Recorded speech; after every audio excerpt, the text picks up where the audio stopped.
भगवान के रूप को देखकर दैत्यों का मन दैत्यों के हाथ में नहीं था। अब क्या है, झगड़ा क्यों रहे हो? अमृत का झगड़ा है। हम देवताओं दैत्यों ने निकाला है, हमें विश्वास नहीं है, हमें लगता है देवता चालाक है, पी जाएंगे, हमें नहीं देंगे। भगवान ने कहा भैया भैया पर विश्वास नहीं करता, पर विश्वास कर रहे हो। दैत्यों ने कहा देवता तुम पर विश्वास करे ना करे, हमें तुम पर पूर्ण विश्वास है। वास्तव बात सत्य है, भगवान की बात पर देवता विश्वास नहीं करते, लेकिन भगवान की बात पर दैत्य आज भी विश्वास करते।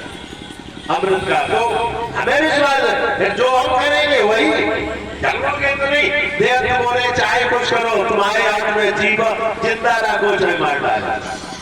अमृत का कलश आ गया भगवान के हाथ में। देवता दैत्य बैठ गए दो पंक्तियों में। भगवान को देवताओं को अमृत पिलाना है, दैत्यों को धोखा देना है। अमृत चार है, एक अमृत नहीं है। नाम भजन करना भी अमृत है। भगवान की कथा व्रत भी एक अमृत है। भगवान का रूपाव्रत भी एक अमृत है। वो सुधा वो भी एक अमृत है। भगवान ने रूप माधुरी का दर्शन, रूपाव्रत का पान दैत्यों को कराया, उस अमृत का पान देवताओं को कराया। शिकेका का बेटा है, उसने देखा अमृत तो खाली है कलश, हम तो अमृत पिएंगे। बैठ गया सूर्य चंद्रमा के बीच में। तो क्या ठाकुर जी नहीं जानते? बोलो भाई, ठाकुर जी नहीं जानते ये राहु है? ठाकुर जी तो जानते हैं, लेकिन अगर ये अमृत नहीं पिएगा तो ये अमृत तो पिलाएंगे भाई, उसे भी अमृत पिला दिया। चक्र से दो राहु और केतु हो गए। ठाकुर जी ने कहा तुमने देवों के देवताओं के साथ बैठे हो तो हमेशा देवताओं के साथ ही बैठा कर। भगवान अंतर्धान हुए, बलि का शराब का रसा दूर हुआ, अमृत मिला, न मौनी मिली, न माया मिली, न राम, सब चलते गए। ऐसा झगड़ा हुआ और इस युद्ध में बलि मर गया। बलि को उठा के शुक्राचार्य के पास पहुंचाया। शुक्राचार्य ने संजीवनी विद्या के द्वारा बलि के प्राण को वापस किया। बलि जीवित हो गया। ये बात पढ़े लिखे लोग नहीं जान पाए, ये बात देवता नहीं जान पाए, ये बात बलि जान गया। और यही बात जानना है तुम्हें, बलि जान गया।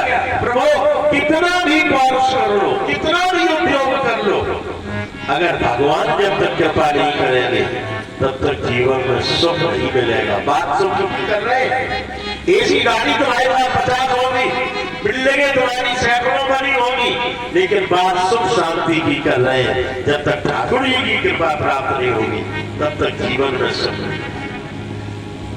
हम ये तो नहीं कर पाएंगे, तो ठाकुर जी की कृपा कैसे हो?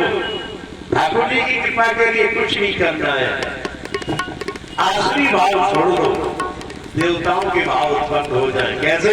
बोले यज्ञ करा।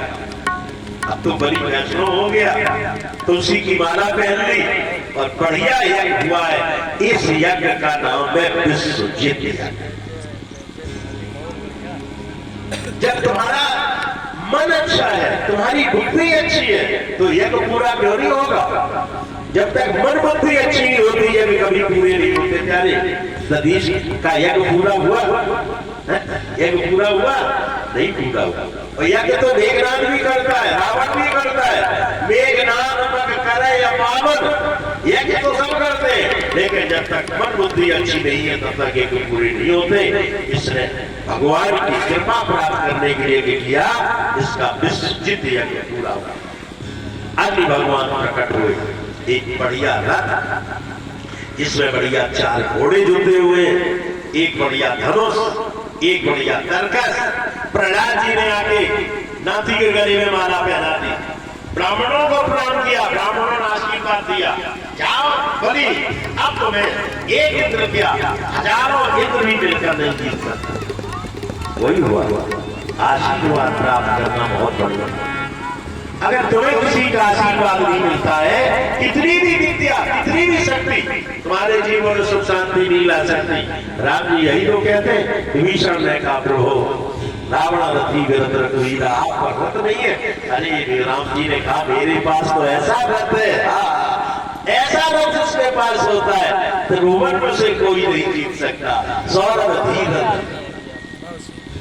सौरभ धीरज रूपी उस रथ के पहिए हैं, मन बुद्धि रूपी उसमें घोड़े जुटे हुए हैं।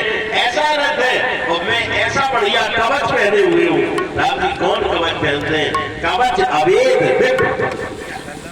ब्राह्मणों ने मुझे आशीर्वाद दिया, वो मैं कवच ब्राह्मणों के आशीर्वाद रूपी कवच को प्राप्त करके बलि ने आक्रमण किया इंद्रहार स्वर्ग पर बलि का।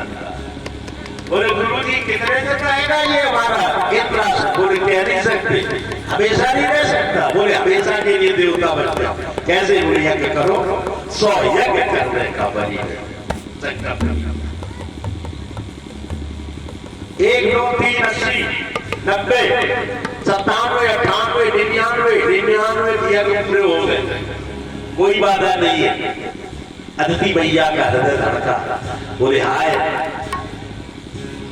देवता लोग भी जय जयकार कर रहे हैं। बलि तू बहुत धार्मिक है, अच्छे कर्म करोगे। दुश्मन भी मन मन में गीत गाते और कहते अब जीवन में कभी स्वर्ग